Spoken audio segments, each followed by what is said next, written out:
Hello बच्चों, let us read this question. This question says the de Broglie wavelength of an electron traveling at x% of the speed of light was found to be 2.42 angstrom. Then x is, और हमारे option हैं option A 1%, option B 2%, option C 10%, option D 0.1%. So इस question में कहा गया है कि जो डी ब्रॉय वेवलेंथ है एक इलेक्ट्रॉन की जो कि ट्रेवल कर रहा है at x% of speed of light, वो पाई गई 2.42 एंगस्ट्रॉम. सो एक्स की वैल्यू कितनी होगी?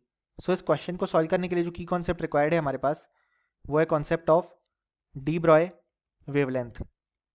अब यहाँ पे जो हमारे पास डी ब्रॉय वेवलेंथ का फॉर्मूला होता है वो होता है lambda is equal to H by M V. अब यहाँ पे इलेक्ट्रॉन की वेवलेंथ हमारे पास आएगी जब हम एच की वैल्यू पुट करेंगे यहाँ पे 6.626 इंटू 10⁻⁻34 जूल सेकेंड.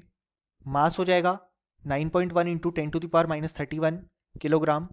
और वेलोसिटी की बने x% of speed of light, यानी कि x/100 into speed of light जो कि है 3 इंटू 10⁸ मीटर पर सेकेंड.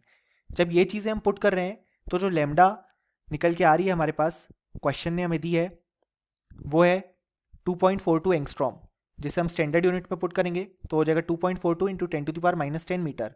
सो ये हो जाएगा equal to 6.626 into 10⁻34 joule second upon, अगर हम इसे सिंप्लीफाई करके लिखे तो हो जाएगा 9.1 into 10⁻31 kg multiplied by x into यहाँ पे 3 इंटू 10⁻6, क्योंकि यहाँ पे 100 को हम 10 टू स्क्वायर लिख सकते हैं और ये 10⁸ है, सो 10⁻6 आ जाएगा.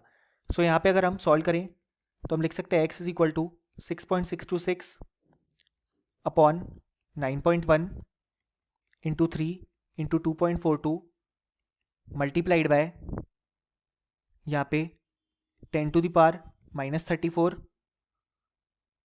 Upon 10⁻31 into 10⁻6 into 10⁻10. सो अगर हमसे सॉल्व करें तो हो जाएगा x is equal to 6.626 upon 9.1 into 3 into 2.42 multiplied by 10⁻34 upon 10⁻35. So यहाँ पे अब जब हम इसे फर्दर सॉल्व करेंगे तो x की वैल्यू आएगी हमारे पास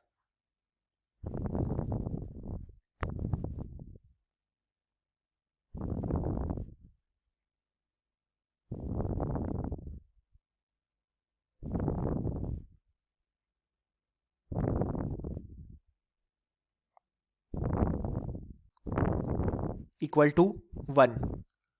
सो यहाँ पे हमारे पास जो x आया वो आया यहाँ पे 1%, और option B C and D incorrect हो जाएंगे. सो फाइनली हमें लिख सकते हैं कि इस क्वेश्चन के लिए जो हमारे पास यहाँ पे करेक्ट आंसर आया वो आया option A. Hope you understood it well. Best of luck.